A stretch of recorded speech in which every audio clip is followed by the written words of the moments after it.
We got the man here, Jay Bradley. How we doing? Good, good. How are you? All right. We got a lot of young, inspiring high school, college baseball players that watch Major League Baseball and think they know what it's like. So what's the experience been like for you? It's a grind, that's for sure. It's one of those things where you got to work at it every single day. This is it.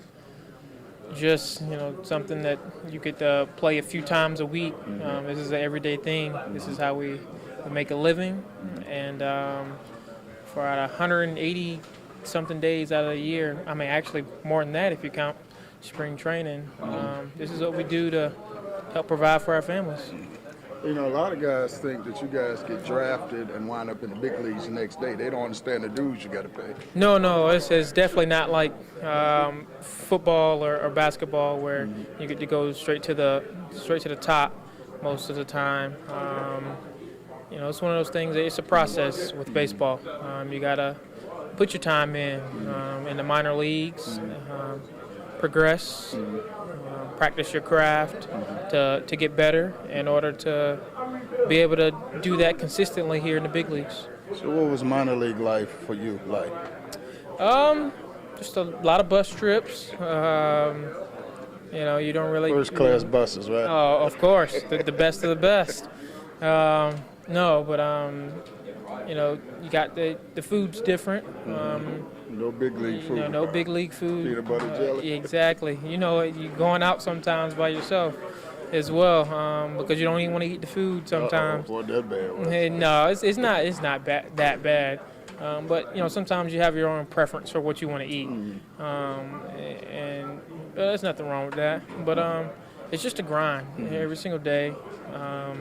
In the long bus trips, it can range from 2 to 6 to 8 hours. No flying. No flying. I mean, unless it's a really far trip. But I mean, then you get into the hotels at 3, 4, 5, 6 in the morning, and you still got to play that day. And people don't understand that goes to being the road to the big leagues. Yeah. It's the traveling can really wear you down. Then you also have to. Sometimes if you're playing close to home, you got family in town. You feel like you got to entertain family a little bit. And all that stuff kind of.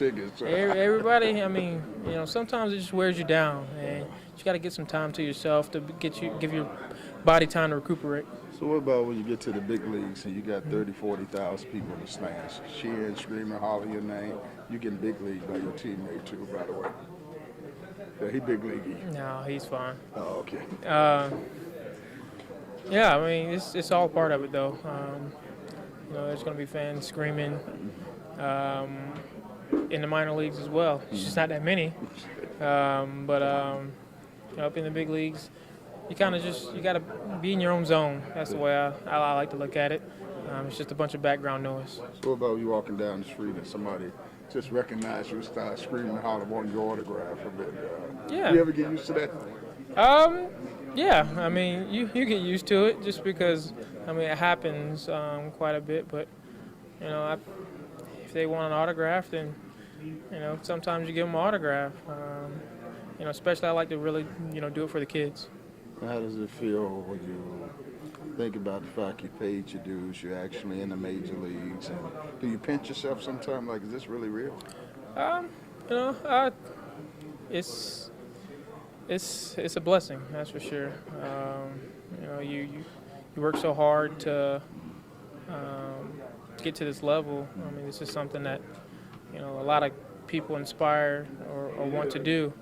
And I was very fortunate enough to be able to make it here and hopefully use this as a platform. When you look around and see your uniform hanging up in there, how special is that feeling?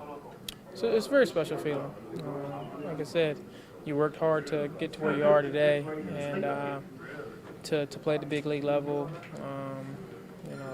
It's the highest you can get. There's no other level higher than the Major League Baseball. So you just got to enjoy it and have fun. Coach on the road with Jay Bradley. Appreciate it. No problem. Chapter 2, Barnstorming. Barnstorming not only provided vital playing opportunities in a segregated sports world, it also helped spread the excitement of African American baseball far beyond regional boundaries. these traveling games became cultural events in their own right.